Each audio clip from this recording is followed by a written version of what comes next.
स्वागत है आप सभी का स्कोप 360 चैनल पर। मैं हूं शिव कुमार यादव। इस वीडियो में हम एयू एंट्रेंस एग्ज़ाम 2021 की प्रिपरेशन में सामान्य हिंदी के मॉडल पेपर का 11 पार्ट करने जा रहे हैं। वीडियो में प्रश्न बड़े इंपॉर्टेंट हैं, देखकर जाइए। हो सकता है इसी से 4-5 प्रश्न या 6-7 प्रश्न फंस जाए, तो इसलिए वीडियो को देखना अनिवार्य है और शेयर करना उससे भी ज़्यादा अनिवार्य है। तो चलिए जल्दी से प्रश्नों को देखते हैं।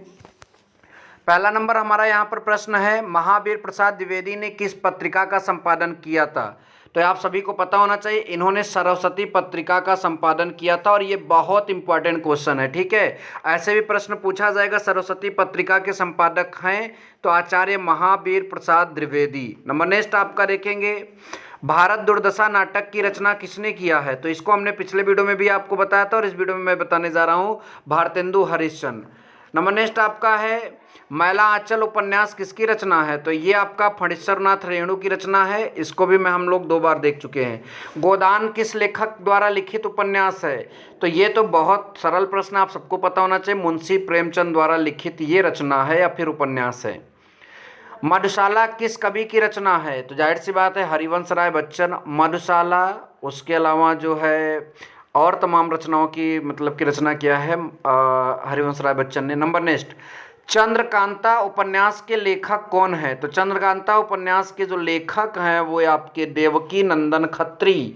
याद रखिएगा, देवकी नंदन खत्री चंद्रकांता उपन्यास के लेखक हैं। नंबर नेक्स्ट प्रश्न की ओर अगर चलेंगे तो अगला प्रश्न आपका है, वीर रस का स्थायी भाव। तो इसका स्थायी भाव क्या होता है? उत्साह।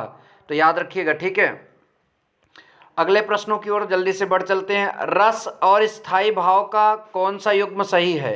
हास्य का क्रोध, ऐसा कभी हो ही नहीं सकता, ये आपका गलत है। विभक्त का भय, ये आपका सही, यहाँ पर आपका भय दिख रहा है। फिर श्रृंगार का रति, शांत का शोक।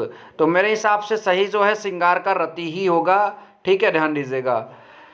नंबर नेक्स्ट आपका, रामचरितमानस में सोपानों अर्थात कांडों की संख्या कितनी है? 7। इसको भी हमने किसी वीडियो में करा जरूर है। आप अगर हमारे वीडियो को शुरू से देख रहे हैं तो आपको पता ज़रूर होगा, जैसे बाल कांड, ठीक है, सुंदर कांड, अयोध्या कांड, ये सब करके रामचरितमानस में कुल कांड आपके हैं, जिसे हम सोपान भी बोलते हैं।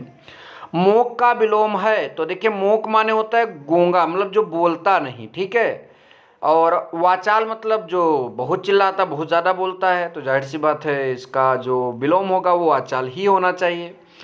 नंबर नेक्स्ट की बात करेंगे कि सितारे हिंद किसका उपन्यास है? तो सितारे हिंद आपका राजा शिव प्रसाद की क्या है? उपन्यास है। नंबर नेक्स्ट देखेंगे कि शुद्ध है, श्रृंगार, श्रृंगार, श्रृंगार, ये इस तरह से लिखे गए हैं कई, तो इसमें आपको शुद्ध पहचान करना है, तो लास्ट वाला है सही। ठीक है, आपने इसको लिखा भी होगा। निम्न में से कौन सा आकाश, मतलब कौन जो है आकाश का पर्यायवाची शब्द है? नभ गगन व्योमंबर आपने रटाई होगा, तो यहाँ पर गगन दिख रहा है, तो जाहिर सी बात है गगन पर लगाएंगे टिक। आगे बढ़ चलेंगे इसके साथ। ठीक है, चले आपका अगला प्रश्न आ चुका है। निम्न में से गंगा का समानार्थी? भागीरथी, सुरसरी, मतलब इस तरह से मंदाकिनी गंगा का पर्यायवाची होता है, तो भागीरथी दिख गया, तो टिक मारकर आगे बढ़ चलो। क्या है, बार बार मतलब कंफ्यूज रहोगे। अनुराग का विलोम होता है? तो अनुराग का यहाँ पर विलोम जो दिया है विराग दिया है, राइट। नंबर नेक्स्ट, जिसका शत्रु जन्मा ना हो, तो ये तो रट जाना चाहिए, कई बार कर लिए हैं, अजात शत्रु। नंबर नेक्स्ट, जिसके सिर पर चंद्रमा हो? चंद्रेश, चंद्रेश्वर, चंद्रशेखर, चंद्रांत। मेरे ख्याल से चंद्रशेखर होगा, आपका ख्याल बदल जाए तो मैं क्या करूं। ठीक है, नंबर नेक्स्ट, निम्न में से कौन सा तत्सम शब्द है? तो ये आपका निर्जीव जो है तत्सम शब्द है। निम्न में से कौन सा तद्भव शब्द है? तो तद्भव शब्द की बात करें तो अंगोत्था, अंगोत्था, ये आपका तत्सम शब्द है। प्रत्येक का सही शब्द अगर सही संधि विच्छेद आपको पता होना चाहिए। प्रतिधन एक, एक, ठीक है, प्रतिधन एक, तो मेरे हिसाब से ऑप्शन नंबर बी जा रहा है। प्रतिधन सॉरी ऑप्शन नंबर डी, प्रतिधन एक जो है ऑप्शन नंबर डी में जा रहा है। आपका ख्याल बदलता रहे तो मैं क्या करूं। ठीक है, मैंने तो सही जवाब आपको बताया।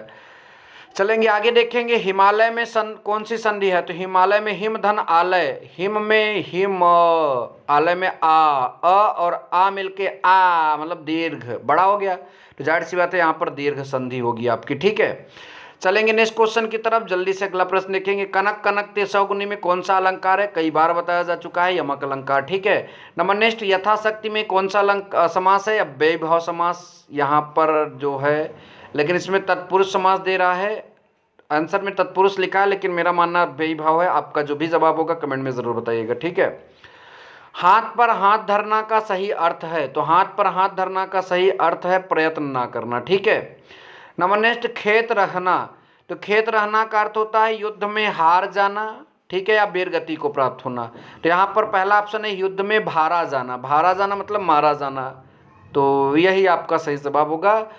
इस तरह से और प्रश्नों के लिए आप हमारे चैनल को चाहें तो सब्सक्राइब कर सकते हैं। Thank you so much. जय हिंद, वंदे मातरम।